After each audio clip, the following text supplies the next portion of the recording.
Estudos sobre psicologia analítica, psicologia do inconsciente, por Jung. Tradução de Maria Luísa Api. Editora Vozes, canal Leconde. Caros ouvintes, caso gostem do que será lido, por favor adquiram o livro. E caso gostem do meu trabalho, possam, devam e queiram auxiliá-lo. Caso concordem com o que aqui é feito, é claro. Venham então auxiliar-me, seja via Pix, Apoia-se, PayPal, Vaquinha.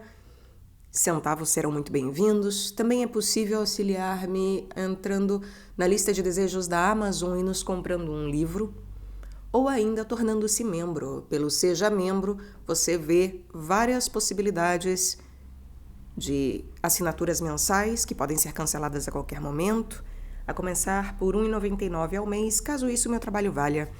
Então dê uma olhada aqui no descritivo do vídeo, veja as possibilidades, os links estão todos ali.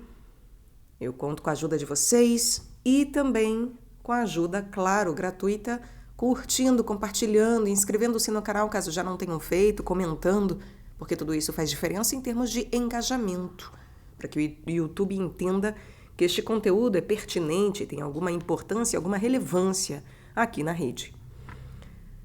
Muito obrigada a todos pela presença.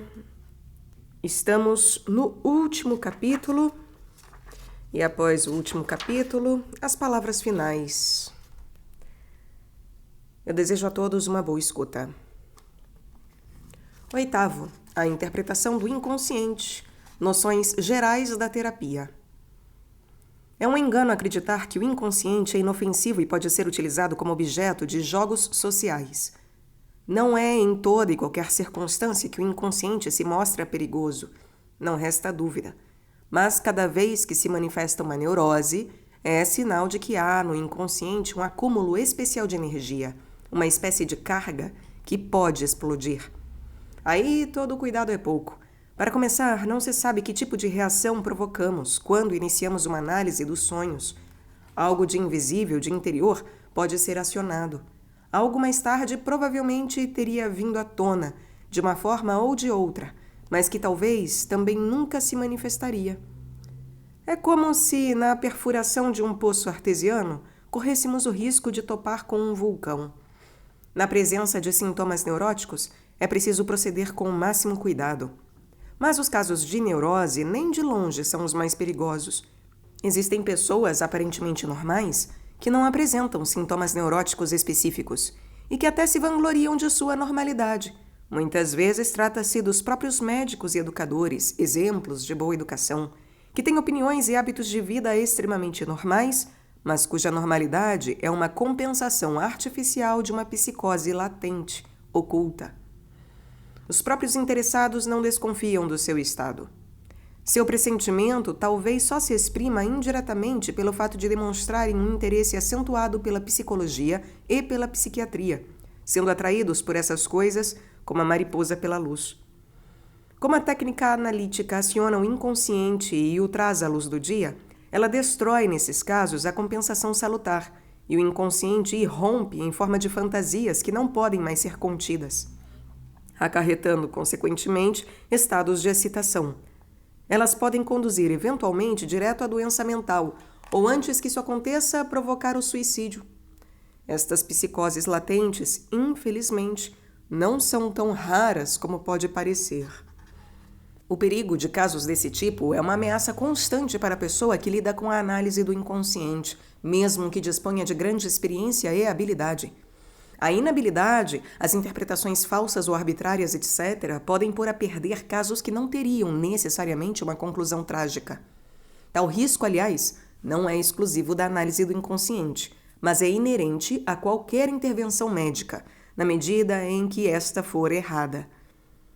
A afirmação de que a análise deixa as pessoas transtornadas é obviamente tão tola quanto a ideia bastante difundida de que o psiquiatra inevitavelmente enlouquecerá devido ao seu contínuo contato com doentes mentais. A abstração feita dos riscos do tratamento, o inconsciente em si já pode representar um perigo. Uma das formas mais comuns desse perigo é provocar acidentes. Acidentes de todo tipo, em número bem maior do que o público possa imaginar, são causados por fatores de ordem psíquica, a começar por pequenos acidentes como tropeçar, esbarrar, queimar os dedos, etc., até os acidentes automobilísticos e catástrofes alpinistas. Tudo pode ter origem psíquica e, às vezes, já está programado semanas ou até mesmo meses antes. Examinei grande número de casos dessa ordem e pude comprovar que, muitas vezes, semanas antes, os sonhos já revelaram uma tendência autodestrutiva. Todos os acidentes provocados por descuido, como se diz, deveriam ser investigados sob este enfoque. Sabemos muito bem que não só tolices de maior ou menor importância podem suceder-nos quando, por qualquer motivo, não estamos bem, mas também estamos expostos a perigos que, em dados momentos psicológicos, podem até comprometer a vida. O ditado popular "fulano ou cicrano morreu na hora certa" exprime uma certeza intuitiva quanto à causalidade psicológica secreta do caso. Da mesma forma, podem ser provocadas ou prolongadas as doenças físicas. Um funcionamento inadequado da psique pode causar tremendos prejuízos ao corpo, da mesma forma que, inversamente, um sofrimento corporal consegue afetar a alma, pois alma e corpo não são separados, mas animados por uma mesma vida.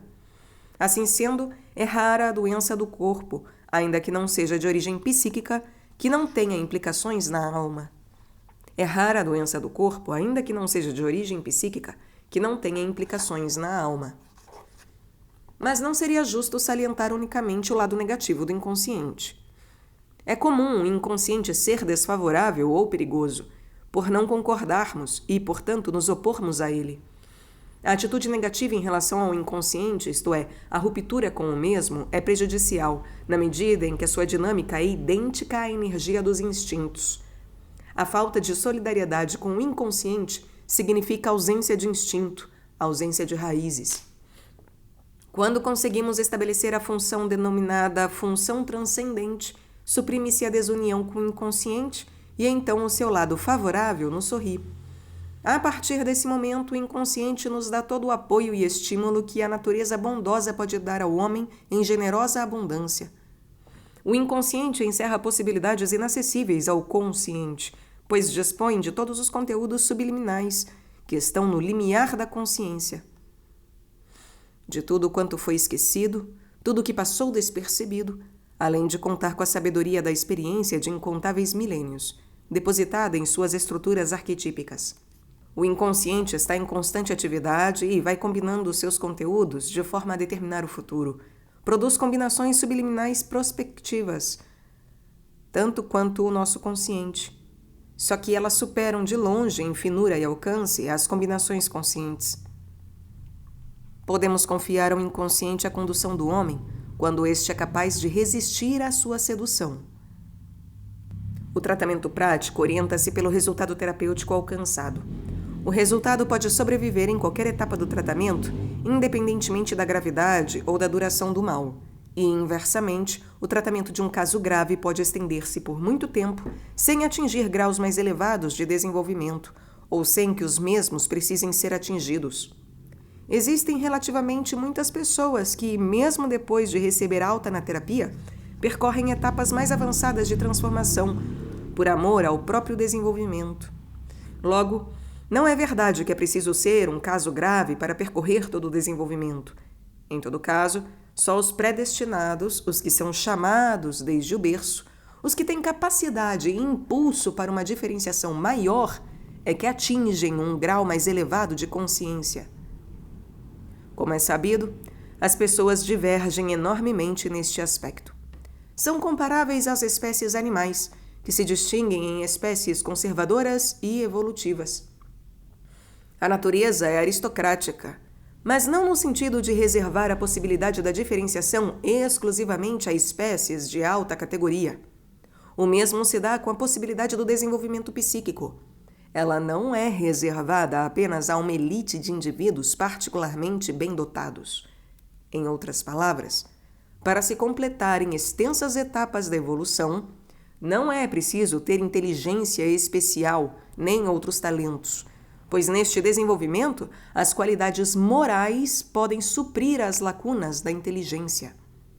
O único que não se pode pensar é que o tratamento consista em inculcar fórmulas gerais e teses complicadas nas pessoas.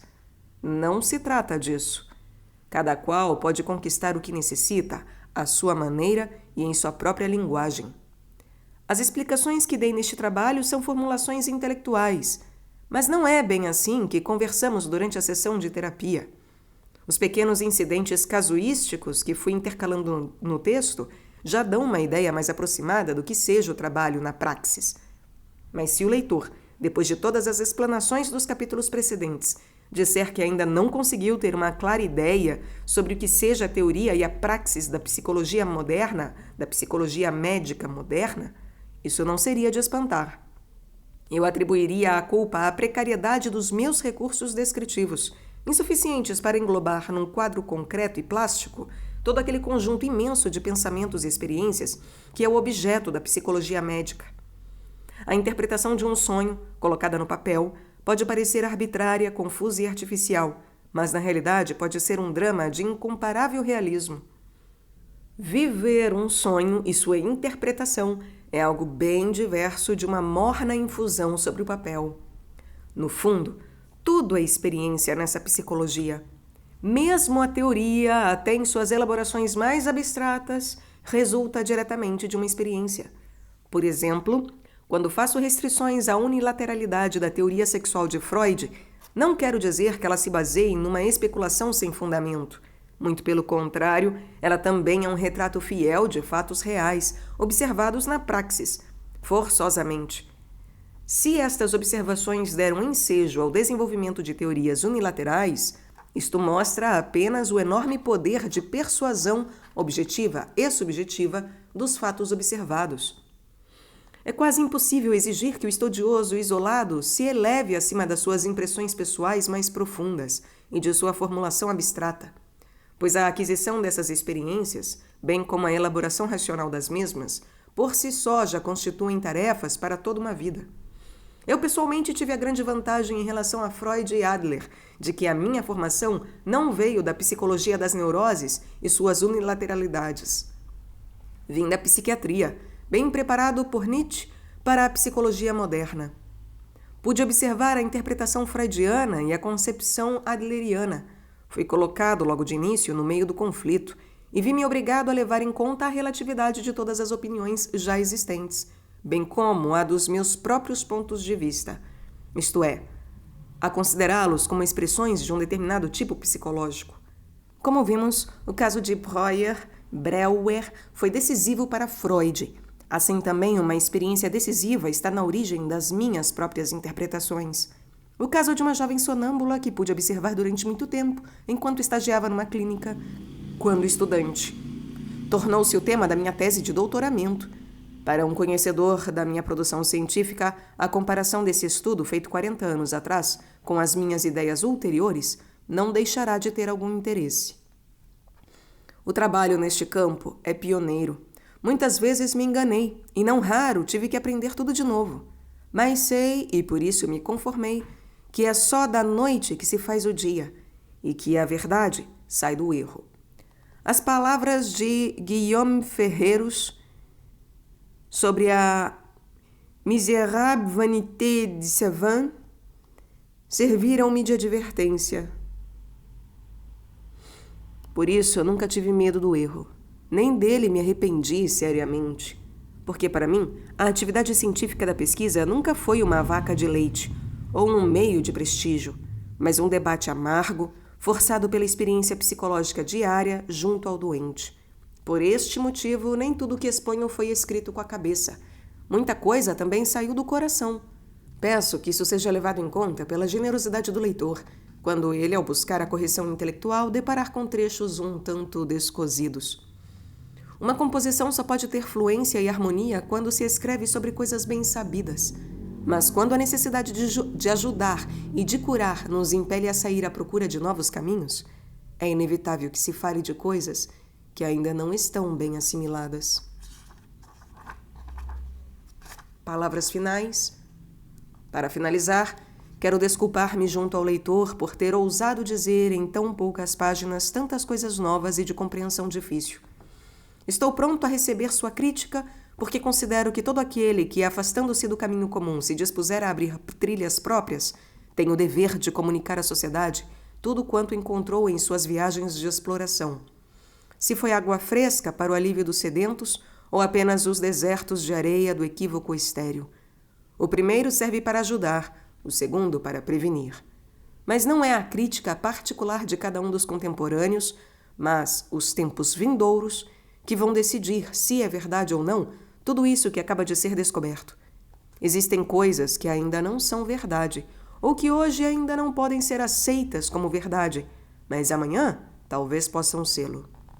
Quem for assim conduzido pelo destino terá que trilhar esses caminhos próprios, apenas apoiado pela esperança e pelo olhar atento daquele que está consciente do seu isolamento e dos abismos que o ameaçam. O que singulariza o caminho aqui descrito é em grande parte a certeza de não podermos continuar recorrendo unicamente ao ponto de vista científico-intelectual, mas de que o nosso compromisso também compreende todo o lado do sentimento, isto é, a totalidade das realidades contidas na alma. Já que lidamos com uma psicologia fundada na vida real e que age sobre a vida real. Nesta psicologia prática não se trata da alma humana universal, mas de homens e mulheres individualizados, cada qual com uma variedade de problemas que os afligem diretamente. Uma psicologia que satisfaz unicamente ao intelecto jamais é praticável, pois o intelecto, por si só, nunca será capaz de abranger a totalidade da alma. Quer queiramos, quer não, mais cedo ou mais tarde, o fator cosmovisão terá que ser levado em conta, porque a alma está em busca da expressão de sua totalidade.